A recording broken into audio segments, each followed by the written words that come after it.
covering all 4 major sports in the District of Champions. It's the DC Crossover Podcast with your hosts, Mike Cerrone and Ben Simpson.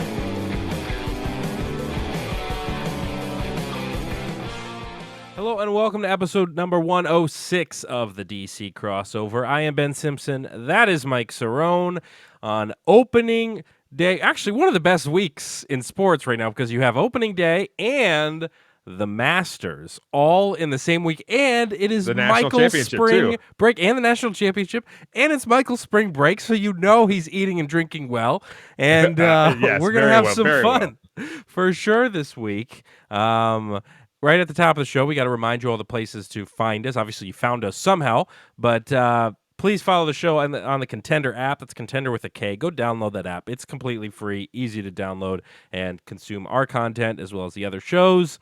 Obviously, subscribe to the show. And one of the newest features that's been a lot of fun is the TikTok, which has been pulling in some nice numbers. We've been putting up clips of the show. Mike's been running the TikTok, and it seems to be going pretty well, Mike, especially, just as guys that just are putting out some videos of their show. I mean, I see some numbies. Mike. The numbies are there.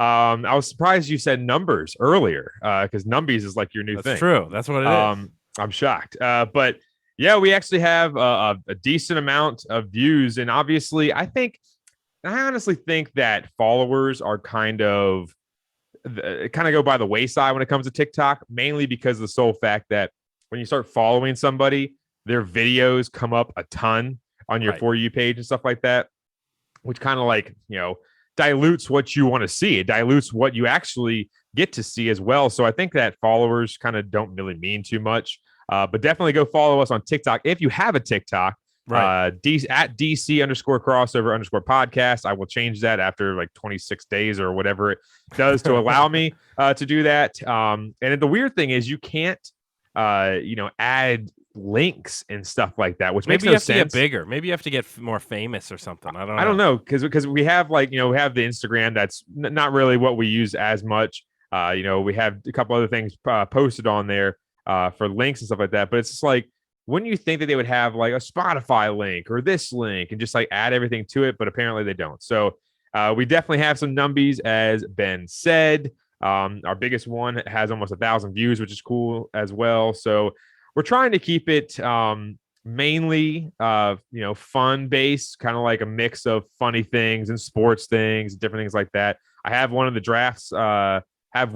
my drafts right now, I should say, that I'll probably post maybe another time this week or something like that. But obviously, we're going to try to keep it more updated and have the hashtags that are more relevant and everything like that. If you go and look at them right now, obviously you might see some of the episodes that are kind of all over the place, mainly because we just got the show on TikTok, and we're trying to add some of the other things that are have been funny and stuff like that over the last couple of months. But definitely go check out the TikTok. Doing some numbies at DC_crossover_podcast. Yeah, and it's just fun clips, and Mike does a great job with those, and we'll definitely be doing them from now on, and especially when we start doing some drafts in the summertime when sports kind of slows down a little bit, we'll be doing plenty of TikToks for that. We might do a live or something too. Yeah, we could do a live for sure. One thing you will not see Mike and I do is like weird bits on TikTok. We're just going to take clips from our show. We're not going to do any weird impressions of guys or something like that. That's just not going to be something that we do. You may get that content in some other avenues. I'm not saying anything specifically. I'm just saying there's some weird bits out there, especially in the sports world, for sure. For some of the other stuff I've been seeing, there's some. Yeah, it's a lot. We won't be doing any thirst traps. There's no thirst traps. No. Out, so. I know the fans. The fans are upset about that. I know they want the thirst traps, but no, we will not be doing that. A lot to get to on the show, Mike, but especially with baseball, we're going to do some season preview stuff. There's a couple Commander stories. We may touch on some of it today. We may save some for next week. Obviously, the national championship game is tonight. Masters week. It's just nuts. But I did want to just quickly ask, as far as spring break goes, as your spring break week has started now. Really, it started, I guess, on Friday or whatever. Now you're hitting spring break week. Is there anything in particular that you're gonna gorge yourself on, food wise or drink wise, this week that you're planning? Not really any gorging of food, specific foods, I should say, but more so just kind of like just drinking a little bit, Yeah, I the was, weather, yeah. Well, the weather kind of this weather's week is actually kind supposed to be bad this week. Yeah, yeah, I know. it's Too great. bad. Just the entire weekend itself is kind of unfortunate because of the weather. Because I wanted to go play a couple rounds of golf and do different things like that, but it's just not going to happen. So I just said, you know what, I'm just going to stick to the alcohol. Right. Hey, at least there's going to be a lot of sports on TV to watch inside. Exactly. You Exactly. We got the national championship tonight as we record this on Monday. We also got the Masters started on Thursday, which I'll be throwing a few numbies of dollars on there. And also, a few bucks. We also have a few other things going on like opening day. So we'll see our Nats play. Well, maybe if you go somewhere that they actually have it on the TV, because Masson is only on cable, which you guys have heard us at home talk about millions of times. But yeah, I mean, it's going to be more of a chill week. I'm going to be really busy the following weeks after this week is concluded. Have some birthday parties to go to and different things like that. So it's a bunch of different things that are going to be going on. So I need to prepare. So I need to make sure to relax. Exactly. I'm going bowling on Wednesday. Bowling. Big Mike bowling. It's one of those weird weeks where you feel like you're back in summertime, like you're as a kid, and you're like, I can actually go bowling on a Tuesday and it costs like $2. Right. Stuff like that. So it's just it's gonna be a chill week, but we are doing some things. Me and my girlfriend are doing a few different things. Not too crazy. But have you ever been to Patriots? The bar and grill. Patriots Pub? Yeah, Patriots Pub. Yeah, Fairfax. I went yesterday. It's probably the third time I've gone. And man, those bartenders are wild. I'll tell you that. I mean, geez Louise. It's an interesting spot. It's a weird, it's not your average place, like it's a little more what do we say? Like a little lower rent? I don't know. It's a weird spot. Oh my God. There's some characters there. The bartender was like sitting there and she was like screaming and yelling and doing. I'm like, Jesus Christ. Yeah, and not, it's like not the best scene, honestly. We're walking. I asked you because obviously you're a Jordan Mason grad, but that's the funny thing is that literally we went in there and I held the door for this one lady and she's like, "Where are you guys gonna sit?" And I had this kind of scroggy voice, if that's even a word, scroggy. Right. And she was like, "Where are you guys?" Yeah. Where are you guys gonna sit? And I was like, oh, "We just walked in. I haven't even looked at the lay of the land here." And then she's like, "Well, I would choose over there. That's where the fun section is." Oh, that's when you know that's exactly the opposite of where I'm at. And I'm like, okay. And lucky for her, we had to sit there because there was only one seat separating. It was popping yesterday for some reason, but there was only like one seat in between certain people. I mean, my girlfriend were there, so obviously we had to sit there. And that's where fun section. Yeah, the fun section where they had the cash out or the little the tablet thing that they were cashing out people on and stuff like that. So the bartender sitting right there and she was yelling and something. I'm like, my ears are ringing. It was a weird experience at the Patriots Pub, man. I tell you. And it was bad. We're texting each other saying, man, this lady, is she pregnant? Because she's like sitting there like slugging down like shots, but then she has like a baby bump kind of thing. And I'm not trying to make fun of her. But it's like, it was a weird, man. It's a weird place. No, talking to Armando. It was weird. You would have a weird afternoon. You go to Patriots Pub in Fairfax. You're gonna see some things. We saw them. It's not a relaxing experience to say the least. We have so much to get to, so let's just get into it here. First off, we hit up the rewind machine. A quick chance to kind of recap the previous week in DC sports, just in case you missed some things along the way. Nothing really to talk about in Commanders land yet. Again, we have some stuff that maybe we'll mention later in the show. Obviously, some quotes out there and some reports out there.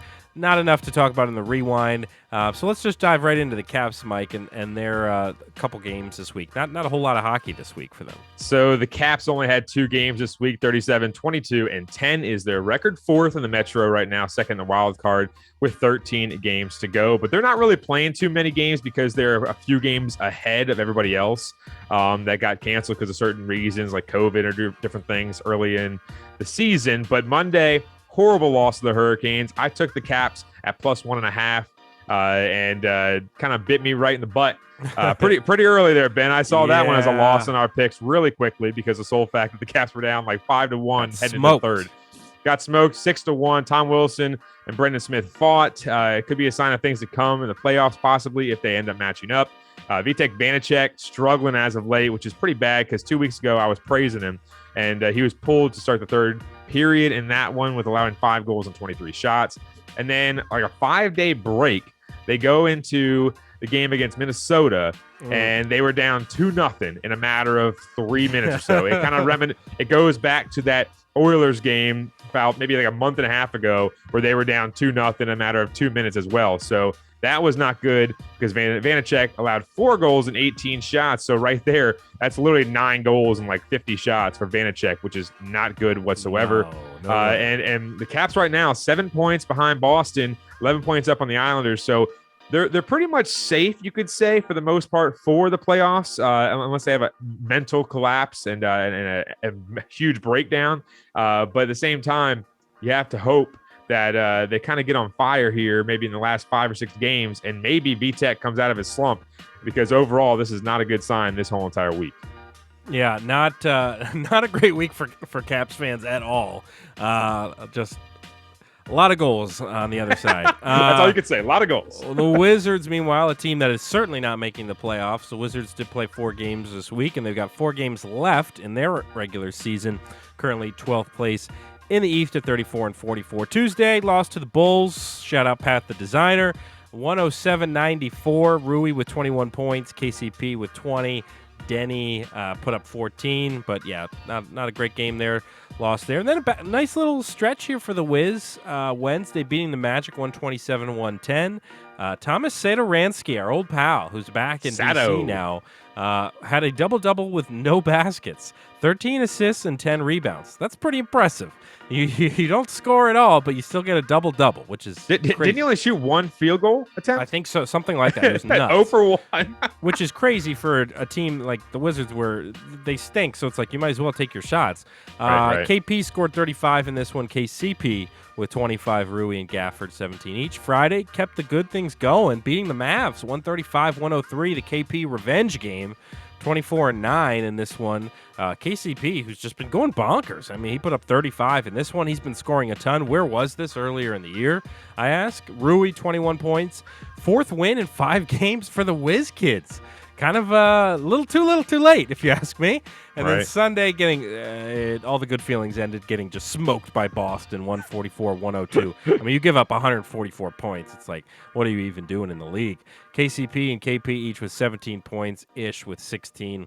So in a 2-2 week for the Wiz Kids. And then last but not least, DC United, after the couple weeks off because of the international break, they come back and they throw a stinker up to Atlanta. 1-0. DC loses. Marcelino Moreno scores in stoppage time for Atlanta. I watched this whole stupid game, all 95 minutes of it or whatever. It was 0-0. Nothing worse, and I like soccer. I know you like soccer too, but there's nothing worse than watching a 0-0 game where just no goals happen and it ends in a draw or something like that. Now, this one didn't. Of course, DC United gives up a goal in the 95th minute and loses to Atlanta for the 3rd straight loss. But that is where soccer loses me, is the fact that a game can end when neither team scores a single goal. Right. Yeah, and I think that soccer, for the most part, when it comes down to, I believe, and now I don't know the exact numbers, but I believe that when it comes down to like MLS, even though they are lesser skilled players than people that are in, the Champions League year in and year out, all those clubs, the Spanish clubs, the English clubs, all those kind of clubs. Right. But I just think that when it comes down to soccer in general, it's going to be something that's going to be, I mean, they can't change it. That's my first thought was like, yeah, I don't have a solution for that. Yeah, exactly. I can't take a 0-0 draw. It's so boring. Yeah. Because I was thinking like, if they have a 0-0 draw, do they have a shootout and have like a similar situation, kind of like hockey, where hockey has that they give you a point, you get to overtime, and you get to the shootout. I don't know, do something like that. That would be kind of cool. Just so you would have those type of situations. But draws for me are they're kind of weak. honestly. I'm not a big fan of draws. That's why I do like my favorite is the Champions League, obviously, because I like their system, their setup, and everything like that.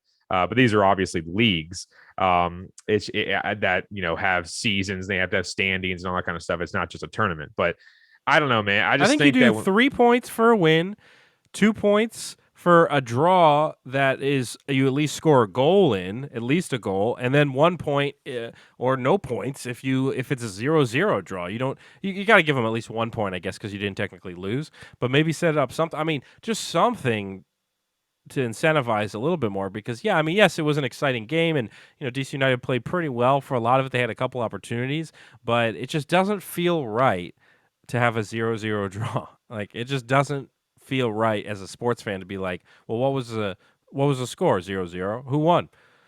Nobody. Nobody. Nobody. But I think that the golden goal would not be plausible, mainly because what if that game goes? What if they have a game you can't do the golden 2 days? You can't do golden goal in that situation. But I think I'm fine with the shootout. I do like the situation that you just said. If you win in regulation, you get. And obviously extra time and stuff like that. If you win in regulation, you get 3 points. Yeah. If you lose, you get 0. Right. If you win in if you get the goal in extra time or whatever, then you get 2 points. I mean, obviously it's a big equation here. Right. But then if you go into a shootout, then each team gets 1 point. The team that wins the shootout gets an extra point, so they get 2. Yeah. So something like that would make it more fun. So that's why I like hockey because if you make it overtime, it's not the end of the world, okay? Because if you do lose, which some teams like the Caps were early on, they suck at shootouts. So all of a sudden they were getting points, which is not bad. It's not hurting them, but they weren't getting that extra point. So I don't know. I think that would be nice to see something like that, but 0-0s are definitely a buzzkill. It really is. And now DC United's lost 3 games in a row. So it was like after I was bragging about their hot start when they won those 2 games, they've lost 3 straight. So right. Up and down season so far through the first 5 for DC United. But hey, still fun. Hey, I'll still watch all their games. And then when it comes to the Commanders, we're not going to spend a lot of time on this just because there's so much baseball I want to talk about. But we obviously would be remiss if we didn't mention the fact that there's this front office sports report, Mike, that revealed that at least one person gave information in recent weeks to congressional investigators that alleges the Commanders, aka Dan Snyder, didn't pass along the full 40%. Which teams are required to pass along 40% of their revenue from each home game to the rest of the league, and then those funds get dispersed. And basically, the allegation is that the Commanders didn't do that and kept money that was supposed to go to the league and other teams, obviously, and that's an issue if you're hiding money from the other teams. I think there's still going to be a lot of details to come out with this, but my only take on it so far is, Mike, and I'm seeing a lot of this being discussed on Twitter, is I'm still in this mindset that no matter what happens, I don't think Dan Snyder will ever be removed from this team without him deciding it himself. And no matter what allegations you can throw at him and what reports you can throw at him, I mean, he's had everything being thrown at him year after year after year. I feel like this guy is still untouchable. And so I'm not holding out any sort of hope that this is going to be the final straw and the rest of the league's going to vote him out or anything like that. I think he has friends in high places, and I think there's a reason why he's still been able to sustain ownership through all this craziness. And I don't think this is going to be the nail in the coffin. That's just my opinion. Think about all I think they're metaphors, I guess you can call them, about, the straw that broke the camel's back, the cat that has 9 lives, like that kind of stuff. That is Dan Snyder in this situation. Yeah. There are infinite amount of straws for him that are not like, racist comments like Donald Sterling and everything like that, or a certain, a rape allegation or something like that. Yeah. Something like that. Ones. Yeah. That's like something that's like, you could go to prison for those kind of things, and different things of that nature. But this guy is literally Garfield, and he has 1 million lives instead of just 9, which you're looking at it that this is kind of like a situation that is a corrupt situation because of the sole fact that the owners don't want to mess with any other owners because everyone has something shady. Everyone has a skeleton in their closet to the point that you don't want it to get aired out because if you go against this guy, that guy's going to go against you because that's his buddy. When there's this much wealth involved, there's always shady things happening, it seems. Right. Right. You know? And in this situation where you see the decline of the former Redskins, the WFT, and now the Commanders, I don't think that this is completely out of the question. Now, do I like Dan Snyder? No. So I might have a little bit bias in that situation. Right. But when it comes down to this type of situation and you see the decline of the roller coasters that is the Redskins, the WFT, and also the Commanders, from the decline of the death of Sean Taylor, and then from then on, pretty much, where kind of we lost one of our first round picks and different things of that nature. And then we got penalized with cap penalties or this or that, all that kind of stuff that's been going on. And then all of a sudden, you got the cheerleader situation. You got, these players coming out, the RG3 situation where he wants to write a book, and then all of a sudden the book's not coming out. All these different one of things. the weirdest storylines. Yeah, really weird. But you see all these different things. Do you really think that this situation is not plausible? That he is maybe cooking the books or fudging the numbers a little bit so he can try to not lose that much money? The thing about it is there was a reason that our 92,000 seat stadium, FedEx Field, which at one point was the largest stadium in the entire United States and everything like that. Okay. I think it was 92,000.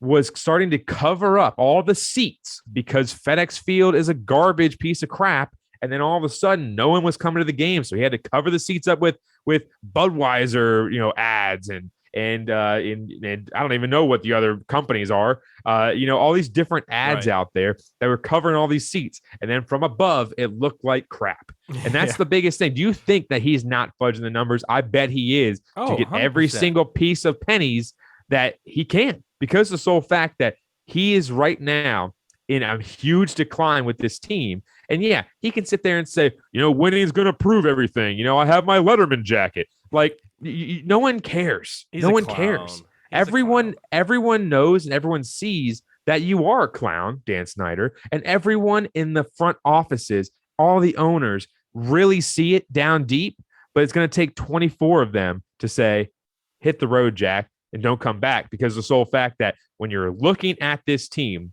it's an embarrassment to the league. Everything is coming out, snowballing. One domino falls, all the rest of them do. And right now, this team is in shambles, and I'm not surprised a report like this came out. Yeah, we're not surprised at all. And I also, again, wouldn't be surprised if he's still the owner when all things are said and done, at least for the immediate future. So we'll keep an eye on this moving forward as more details come out. I mean, there still is congressional investigation and all this other stuff. So it's like, there's not, a lot of it's pretty boring to like sit here and talk about and go through. So we're not going to spend a ton of time of it. I know we trust me, we know it's important. We know if you're a Commanders fan, like you're interested in this, but it's just like, it's just not there's not enough yet for us to talk about. So we're not going to spend that much time. You can go listen to other shows who want to spend 3 hours talking about congressional reports. Not enough juice to squeeze in this instance. Yeah, exactly. We're going to talk about more fun things. Well, I don't know. I don't know if this is fun. yeah. Walk that back. Nationals. Not exactly a fun subject. Not this year. Not this year. The Washington Nationals. We're going to do a little season preview.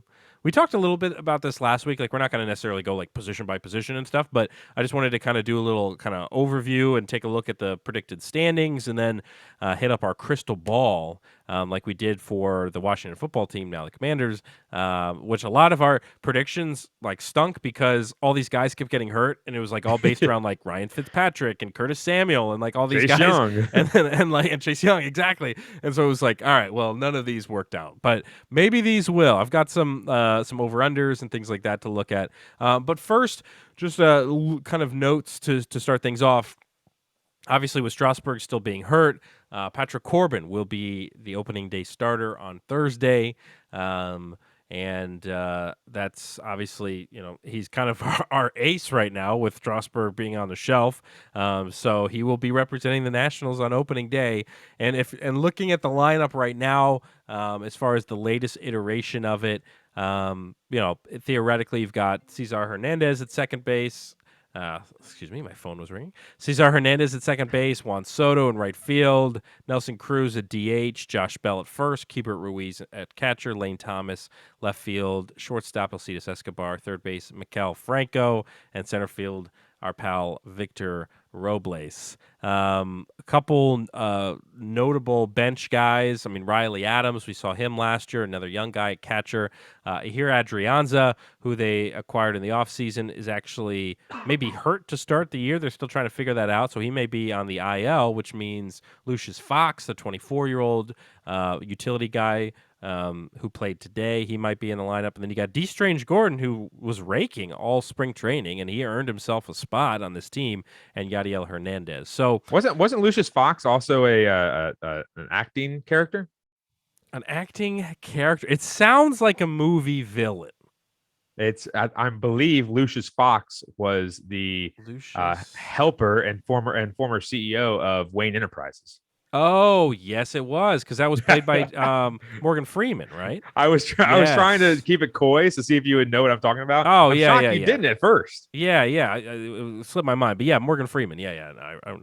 This is the other Lucius Fox. This is the other. This is not Morgan Freeman playing Lucius Fox, playing an MLB player.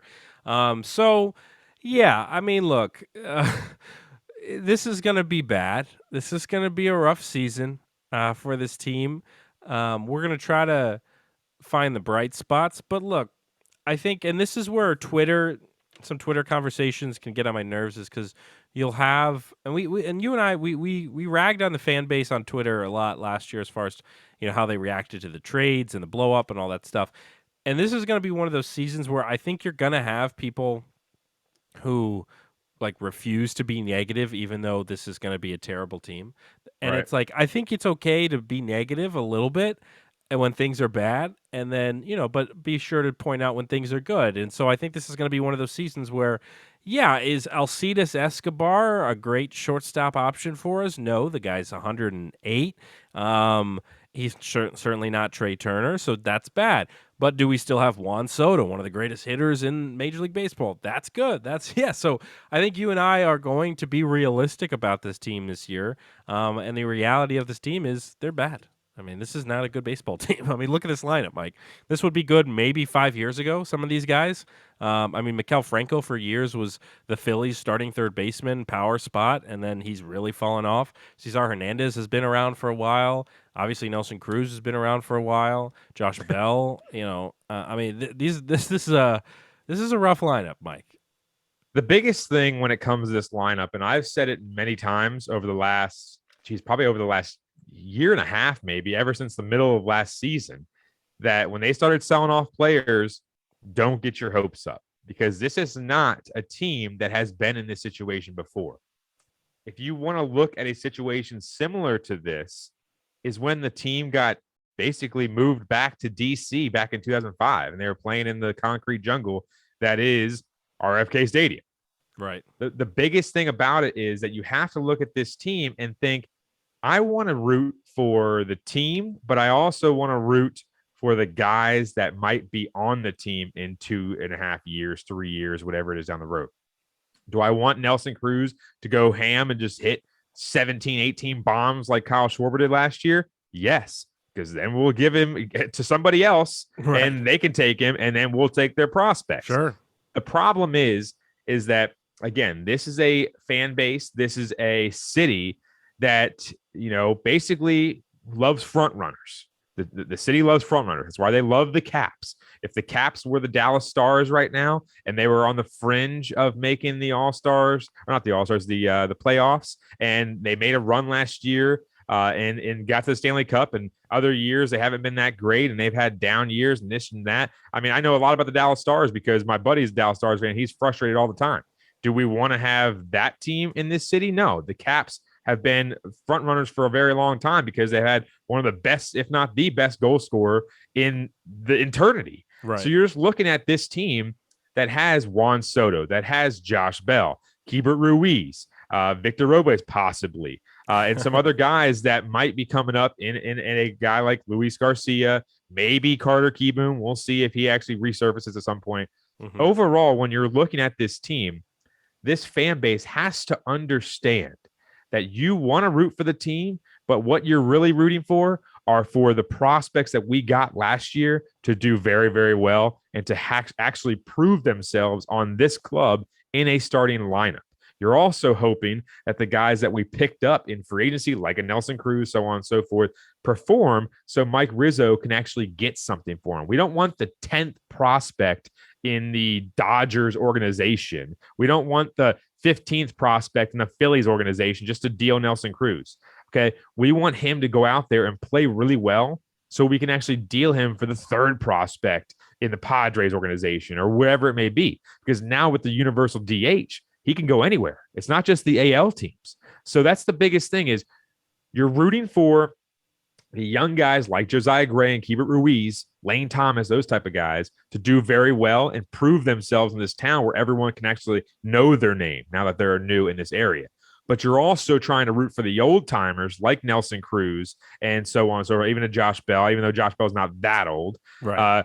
But you're looking for those guys to go out there and hit some boppers because of the sole fact that you want to possibly deal them, even though I like Josh Bell. I think Josh Bell could stick around for a while.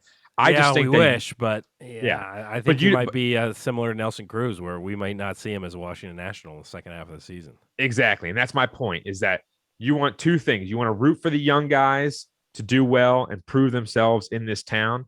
And then you're also rooting for the older guys, like I said, like Nelson Cruz, to go out there and do something to try to get more prospects back. Because face it, even with Steven Strasburg, Patrick Corbin, if he does well, and then we got Josiah Gray, obviously, even if these guys do really well, this team ain't going to do anything. Right now, they're projected to have like 72 wins. Right. So you have to go out there and lower the expectations and just enjoy watching baseball at this point, because this team is right now in the situation the Phillies were about 6-7 years ago when they had to move on from Ryan Howard, Chase Utley, Jimmy Rollins. They had to move on from Cole Hamels, all those guys. Okay. We're in that situation now where we got prospects. We just need to make sure they prove themselves in this town and start trying to influx without going so low down to the Orioles level and the Padres level a few years ago. We don't want to go that low. We want to make sure we stay kind of on the surface, but we're not going to go too much. But we want to stay on the surface where we got some guys. Let's just try to fill out the roster and see who's going to prove themselves. So then the roster starts to become something more in the next year or two. As a sports fan, this is not a bad place to be. No expectations. And very low expectation. It's not the worst thing in the world. I mean, think about where we've been with this team the past couple of years since the World Series in 2019, where suddenly we had monster expectations and they kept falling below. And last year, going into last season, we thought, hey, maybe this team has another shot at winning a title because you had Trey Turner and Max Scherzer and all these guys. And then look what happened. So it's not a bad place to be, to have these low expectations. And hey, they win 1 out of every 3 games or so. Okay, we had fun. We got to watch a win or whatever. Or you go to the ballpark with low expectations. It's not a bad thing. Again, I've been this with the Tigers for the last 5 years. They've been terrible. And I don't go into the season with high hopes and expectations because I know that they're going to be bad.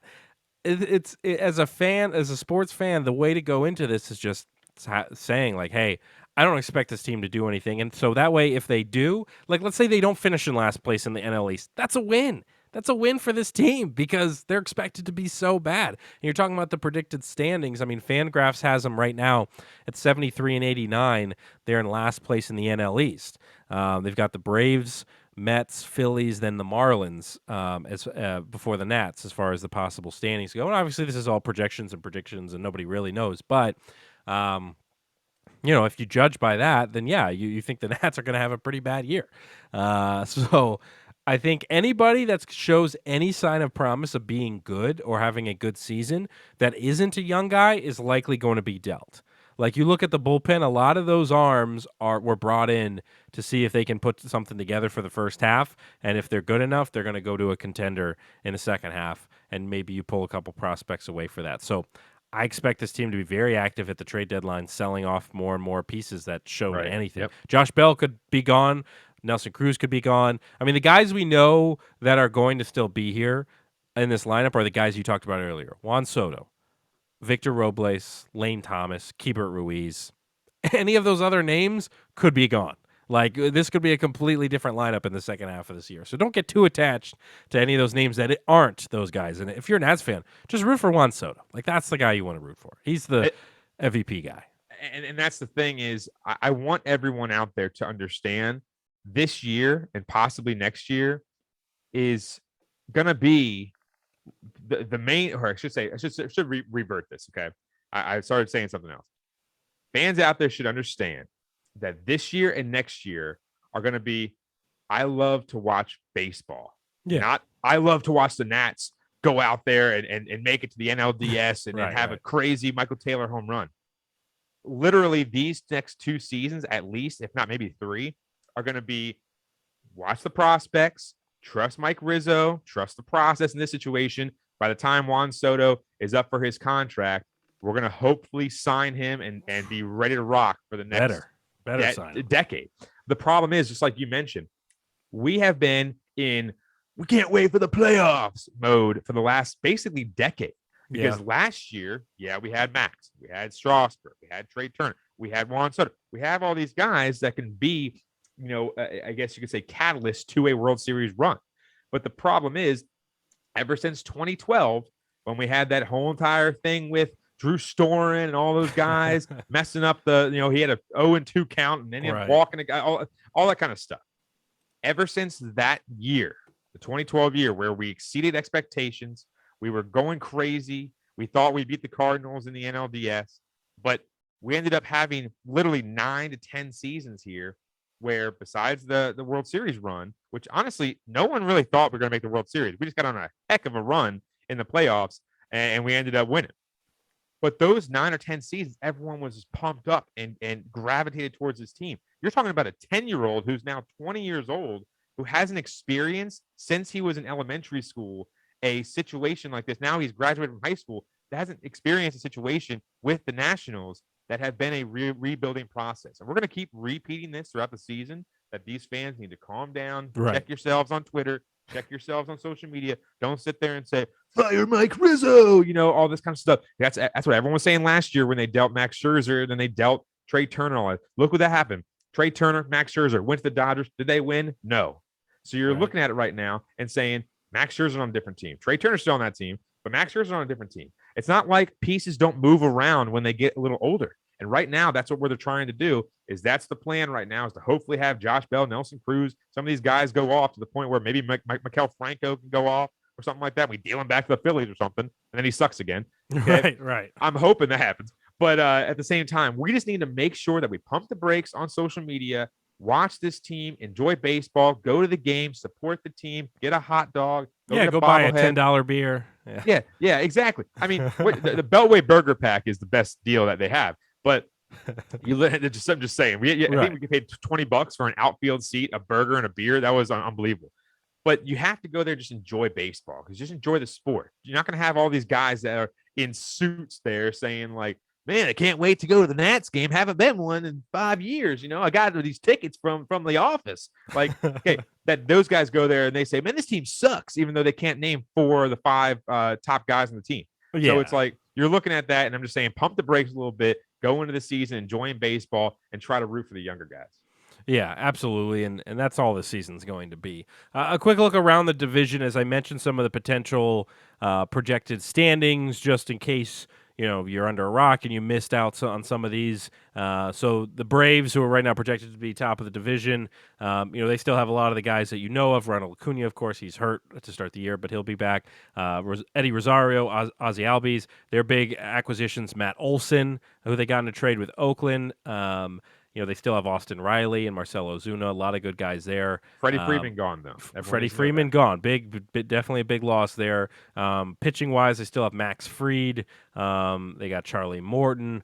They acquired Kenley Jansen, their closer now, who obviously you know him from the Dodgers if you watch baseball. So that the Braves definitely real solid lineup. The Mets, a lot of the names we know, they're notable new guys: Starling Marte, Eduardo Escobar, Mark Canha, and then, of course, our guy, Max Scherzer. So now you've got a pitching rotation with potentially Jacob deGrom and Max Scherzer. Of course, deGrom's hurt for the first month, which happened the day after I picked him for fantasy baseball, Mike. So that's what about great. Noah Syndergaard? Is Noah Syndergaard still no, he's okay? He's on the Angels now. So he's in Los Angeles. So no Syndergaard, but they have Scherzer, of course, Chris Bassett, Taijuan Walker, Carlos Carrasco. So they've got some pitching there. Right now they're projected to be in second in the NL East. On the Phillies side of things, their big acquisitions, Nick Castellanos, they signed him as a free agent. And if you go back and look at his stats, I mean, the guy basically had a similar season to Bryce Harper, and Bryce Harper won the MVP. And now they're both playing on the same team. He was on the Reds though, right? On the Reds, yeah, bad And Reds team. Well, Great American Ballpark is a pretty hitter-friendly park. Anyways, Sure, for sure. Kyle Schwarber, they signed as a free agent. They still have JT Realmuto, Rhys Hoskins, Gene Segura. Pitching-wise, they've got Aaron Nola still. They traded for Kyle Gibson last year. They have Zach Wheeler. So pretty decent squad there in Philly, too. I mean, Castellanos and Harper being right there in the lineup together, that's pretty nasty. I mean, that's a pretty crazy combo. Then you throw Schwarber in there, who's likely to hit, 30 bombs or something in the season. So Philly might be fun. The Marlins, a lot of guys that you probably don't know if you're a casual baseball fan. Jazz Chisholm Jr., who's one of my favorites, young guys, only 24 years old. He'll be leading off for the Marlins. Jorge Soler is on the team now. Kind of a nice pickup for them. Avisail Garcia, they signed him as a free agent. They got Mike's favorite catcher, Jacob Stallings from the Pirates. They traded for him last year. And then they've got, Jesus Aguilar, guys like that. And then pitching-wise, though, the guy that's the stud of their staff is Sandy Alcantara. He is a legit starter, and so we'll get to see him pitch against the Nats. Besides that, Pablo Lopez pretty good there, too. You look at this division, Mike. The Nats predicted to be at the bottom. It kind of makes sense. I mean, when you look at some of those other rosters, like I don't see the Nats roster being better than, especially not those top three. The Marlins is a little bit of a toss-up. I mean, you could say the Nats have. I think the thing is the Marlins are kind of where the Nats would want to be, like next year or the year after, where the Marlins' young pieces that they got for being terrible forever have finally started to grow up a bit and started to get better and better, like Alcantara, like Jazz Chisholm and things like that. So the Marlins are kind of where the Nats want to be, like in a year.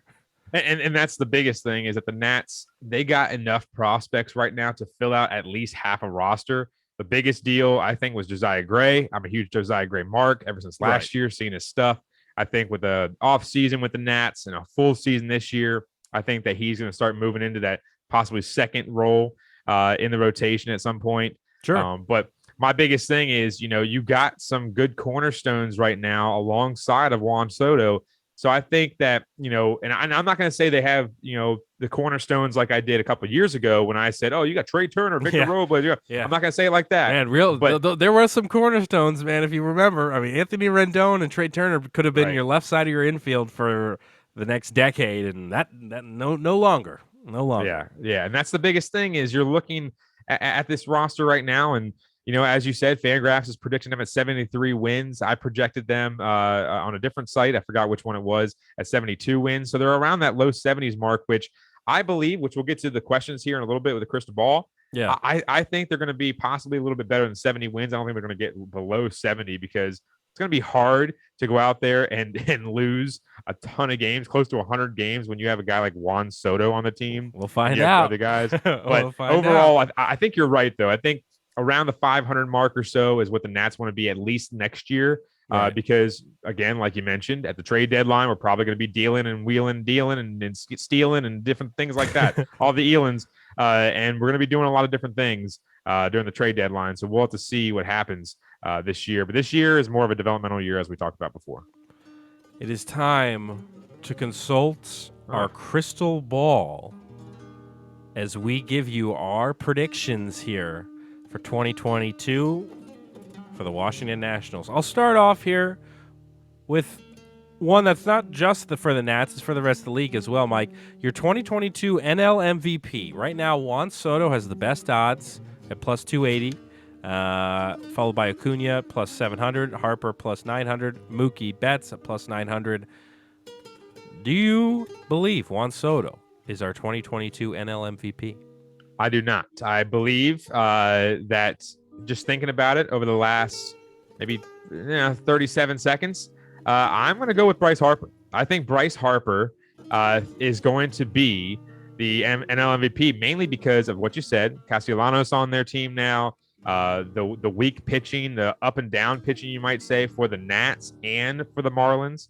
And you never know if DeGrom and Scherzer are going to stay healthy the entire year. So overall, you're seeing all these teams in our division go against Bryce Harper, a lefty, and think, is he actually going to go out there and just rake now that he has Schwarber, Castellanos, all these guys protecting him, Reese Hoskins? Right. He's got a nice, definitely some protection there. I think he's got some protection, and I honestly think that the pitching in the NL East is going to be pretty weak this year, and barring any injuries, even weaker. So I'm going to go with Harper. Mainly because of the sole fact that Juan Soto does not have the protection that Bryce Harper does. So he's going to get a lot of walks, as you mentioned, off air. Yeah, and I agree with that, a lot of what you're saying. I just think that somehow Juan Soto is going to find a way. I think the league is finally taking full notice of him, and there's going to be a microscope on him all year long, and he seems to live up to all that expectations. He could have been in the MVP race last year. So I don't know. We'll see. I'm going to say yes. I'm going to say yes to Juan Soto winning the NL MVP. All right, now let's get into some over-unders here. Nationals win. So it sounds like you kind of already gave your thoughts on this as far as over-under 70 wins. I believe you're taking the over here. I am taking the over just slightly. I think it's going to be in between 72 and 75. But I'm going to go with the over, and I might put a little coin on this just so I have a season's sweat with the Nats. There you go. I'm going under. I'm just telling you, the Nats are going to be bad. They're going to be so bad, and I'm gonna go ahead and just put my money where my mouth is. I'm going to say they're going to lose. They're going to lose more than, or they're going to have fewer than 70 wins. That's what I'm trying to say. But do you really think that they can get under 70 wins when you see a team like the Orioles, who don't have an MVP candidate on their team, get around 65 wins for the most part? Yes, I fully believe that. There it is.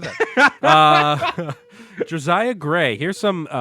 These are some projected numbers, and we're going to give our over under here.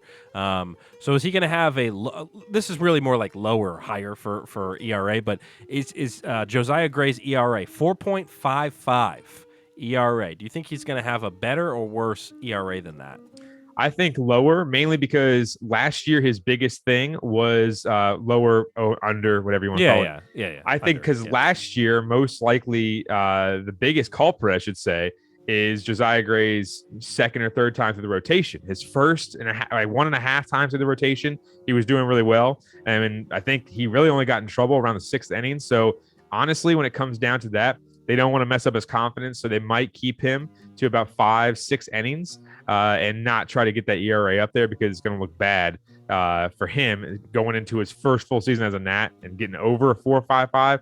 It's not that hard to get a 4.23 ERA as a guy who has his type of skill set. I'm going over because of this. His main struggle, and we're seeing it in spring training, and we saw it last year, he gives up the long ball. And that was a Max Scherzer thing too. And obviously Max Scherzer a Hall of Famer, so like that's not a bad problem to have. But Josiah Gray's not quite there yet, and he still gives up the home run ball. He can be pitching well, but still give up a home run here or there, and that's my only worry with the ERA.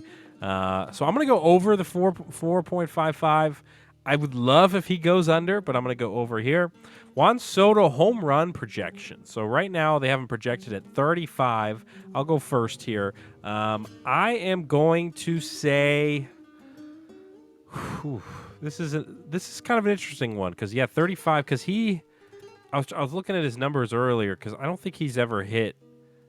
Has he hit over 35? He's been in between 30 and 40 like almost every single year. Right. One year so he might have had 28. Like right around there. Yeah, 22, 34, short season 13, 2021, 29. So his best season was 34 in 2019. Do I want to go over here? Why not? I'm going over. Why not? A good, healthy, full season out of Juan Soto, he gets over 35 bombs. I'm definitely going under, mainly for the sole fact that, like I said earlier, I think that he's not going to get a lot of pitches, because some of these teams are going to say, all right, we need to take an easy 2 out of 3 games against the Nats, and we're not going to have Juan Soto. It's going to be similar to the Bryce Harper situation with the Cubs years ago, where they walked him like 11 out of 15 at bats because they knew Ryan Zimmerman couldn't hit. So I'm going to go with the under, mainly because, again, I think Juan Soto is going to be limited in a lot of these games. All right, our guy, Victor Robles, 236 batting average. Over or under 236, Mike? You know what? I'm going to take the over. Oh, wow. I'm going to be bold and take the over, mainly for the sole fact that if he doesn't go over 236, even though 236 is kind of what we've been talking about, saying we hope and We'd pray he love actually gets that. 236. I'm hoping that if I'm going to go with it and say if he goes under 236, he might be dealt at the trade deadline. Because we don't want a situation where he goes out there, even though he is better than Carter Kieboom in the field. We don't want a situation like Carter Kieboom where we could have got a lot of prospects for the guy and we end up just holding on one season too long and then we get screwed by it. So I'm going to go over. I'm going to be bold. All right, I'm definitely going under. No chance. I mean, this guy's going to hit 210. All right, we'll run through these last three real quick. Nelson Cruz homers. Now, this is tough because, again, the ideal scenario would be he'd hit and do well enough to leave the Nationals, but we'll say this is for the full season, regardless of if he's wearing a Nats uniform or not. 33 home runs, Nelson Cruz. Over or under?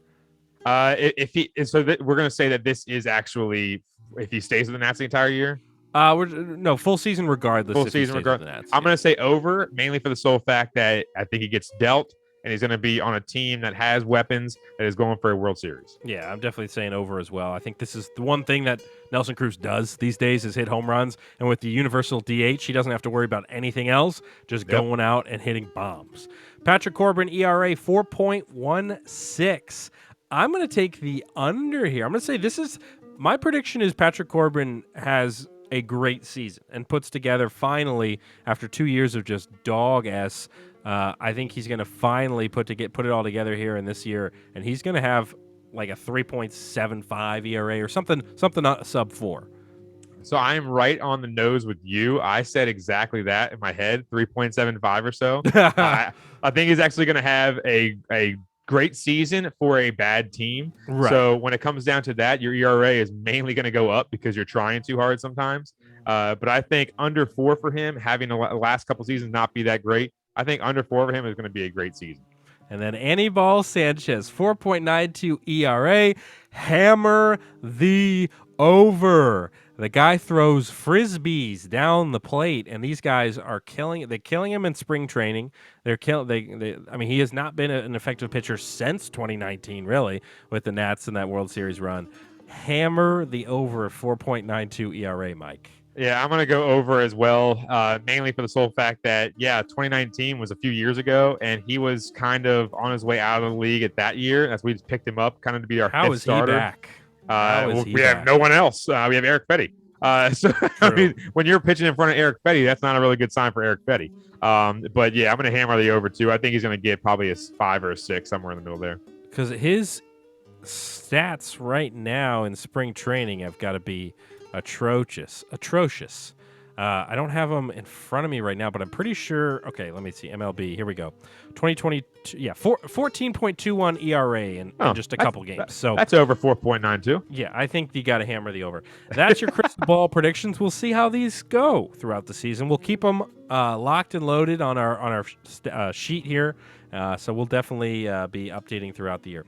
Let's move into the final lap. A chance to go over some big stories in sports besides DC. Here we go. Starting off with the national championship game, Mike, UNC, Kansas tonight. I won't ask you to give your pick because we're going to do that. Or actually, you didn't do a national championship pick. No, I did one. So who do you have in the national championship? I'm going to go with Kansas money line on this one. I think the 4 is easily doable for Kansas, but UNC for some reason. Caleb Love, or I think his name is Caleb, I believe. Yeah, it's Caleb. Someone said it wrong the other day, and I was like, wait a second, what's his name?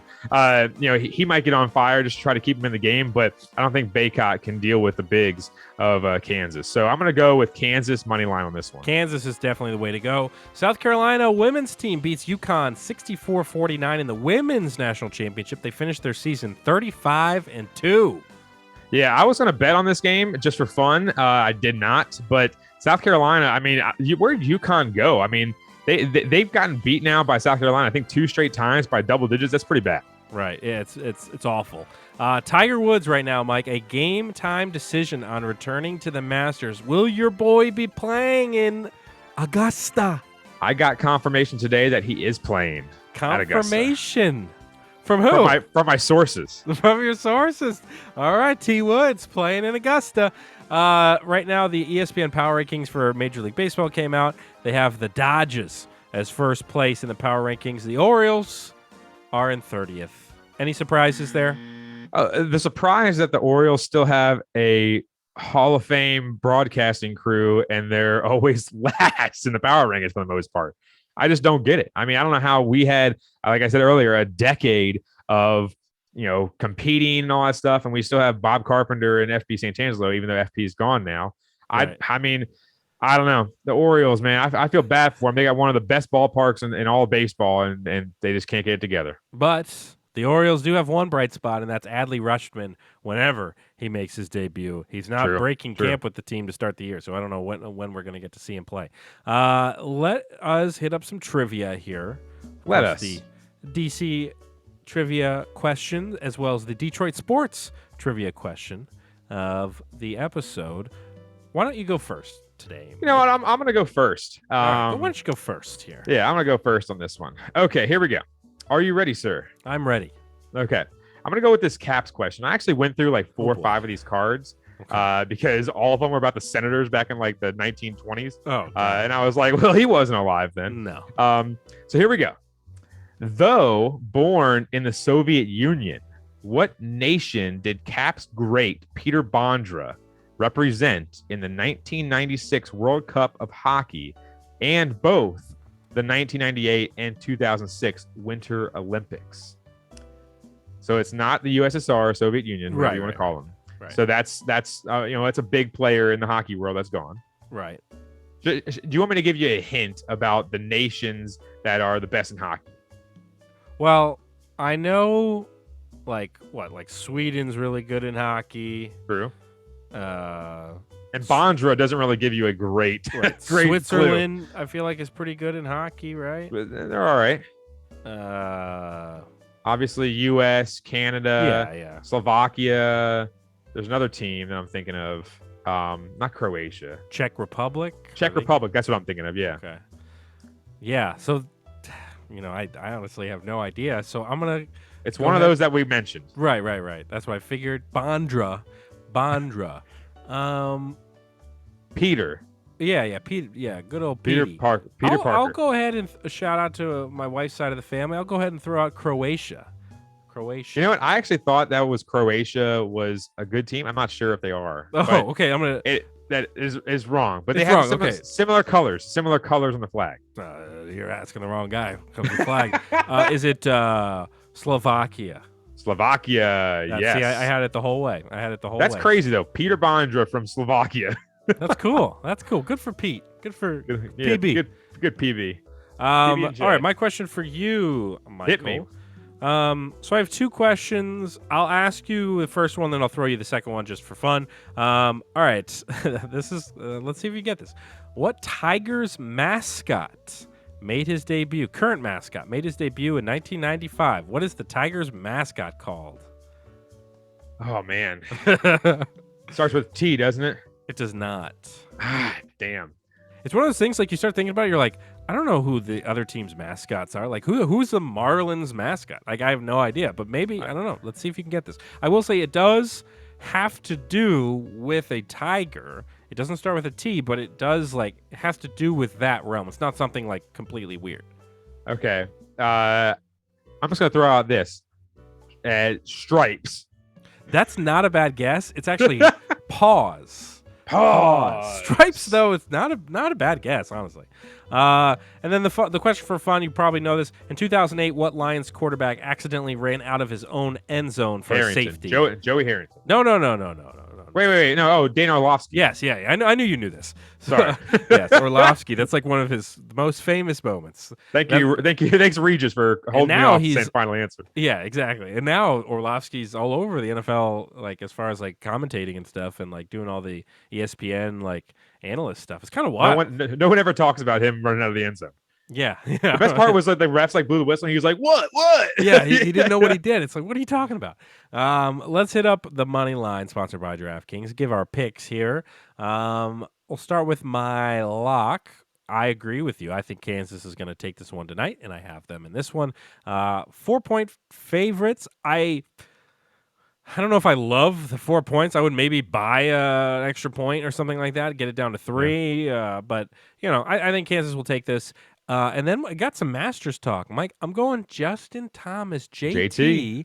He's won 5 has 5 straight top 25 finishes at Augusta. He loves the course, and I'm going to give him that plus 1,400. I'm going to say he's going to win the Masters this weekend, Mike. I love JT. Honestly, JT is always one of the funnest ones to watch because he just has such a smooth swing to the point where like when he's on, he's on. Like he'll string together 6 birdies in a row in a second. So, obviously Augusta is not a huge distance course. So even though he can hit the distance, it's not really going to matter in that situation. But yes, I actually believe Kansas as well. I'm going to take them minus 2.5 tonight. That's not one of my picks, obviously, but I like the minus 2.5. I like that. I'm going to do that in a same game parlay. I'm going to do an alternate line, but besides the point, my picks of the week, my lock, Tiger makes the cut. Tiger is going to make the cut. He's going to come back, make it to the weekend. Okay. I don't believe he's going to make a return at Augusta and miss the cut, and everyone's going to be like, oh, well, it's a good thing he's back in golf. No, I think he's going to go out there, make the cut.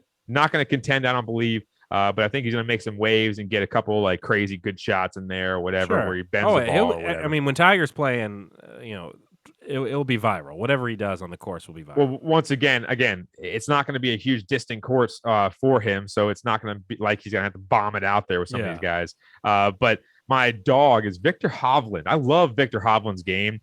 He's such a young guy, and he just likes to go out there and playing golf and having fun. He's always smiling all the time. I mean, even in that hole. I think it might have been last year where he got like an 8 on the last hole of the round when he was like tied for second or something like that.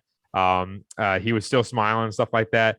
But I think Victor Hovland, top 5, plus 400 in this one. Top 5, I'm going to go with him. So I'm not going to go with the winner because the winner's always wishy-washy. You're going to have like a Cam Smith come in there.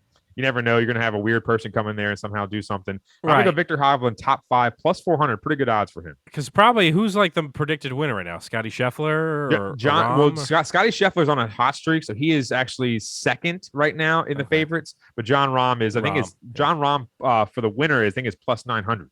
Right. So JT, I believe, is tied for third. Where's my boy Morikawa? Wait, what was the first? I said it wrong. I know Colin Morikawa. There we go. Colin Morikawa. I think he wasn't too far down the list. Right. I do like it. Before I'm bringing up the thing right now, but when I see the make miss cut situation, my one bet that I want to do is Bryson DeChambeau missing the cut. That's my biggest one. Right now, Morikawa is plus 2,000 for the top winner. So right now he is tied with Rory and Koepka. Rory's not going to win it all. Also Koepka's Xander win it. and Xander Schauffele and Victor Hovland, actually. Okay. All 5 of them have the same odds to win. But the one thing that I think is going to be crazy is, like I said, when Cam Smith came on the scene a couple of years ago at the Masters and whatnot, or 2 years ago, 3 years ago, whatever it was, that's something that's going to probably happen this year. You might see a guy like Will Zalatoris make a run. The young guy, the blonde guy, Hideki Matsuyama. I don't know why he is that high in the standings. I think last year was kind of an anomaly for him, but you might see guys like that, like an old guy like Louis Oosthuizen somehow come in there. True. Daniel Burger King come in there. That's last name in the game, Oosthuizen. Yeah, so you might see one of these guys that comes out there and makes some waves the last couple rounds. But overall, I think that we got some good picks where you got JT winning the Masters and I got Victor Hovland to get top 5 plus 400. Love the Masters. Masters weekend is one of you don't have to watch all the other BS tournaments throughout the year, but the one you always got to keep your eye on as a casual golf fan is Masters week, baby. Masters week, opening day week, national championship. Great time to be a sports fan. Great time to listen to this podcast. We appreciate you joining us on this episode here. As we talked about earlier, go follow us on TikTok, which, again, that's what? DC_crossover_ podcast, right? Yeah. So ___. You can follow the show on there. Go ahead and just throw us some likes and some follows on TikTok. Of course, with the podcast, subscribe to the show. Download the Contender app, Contender with a K. You can listen to the show, stream ours and other shows as well. And follow us on Twitter at the DC Crossover and at Cerrone16. And that about does it. It's going to be next week's episode is going to be wild because we're going to get to talk about all this stuff with opening day and Masters and all this stuff. It's going to be so much fun. Glad to have you with us. We will see you next week. This has been another episode of the DC Crossover.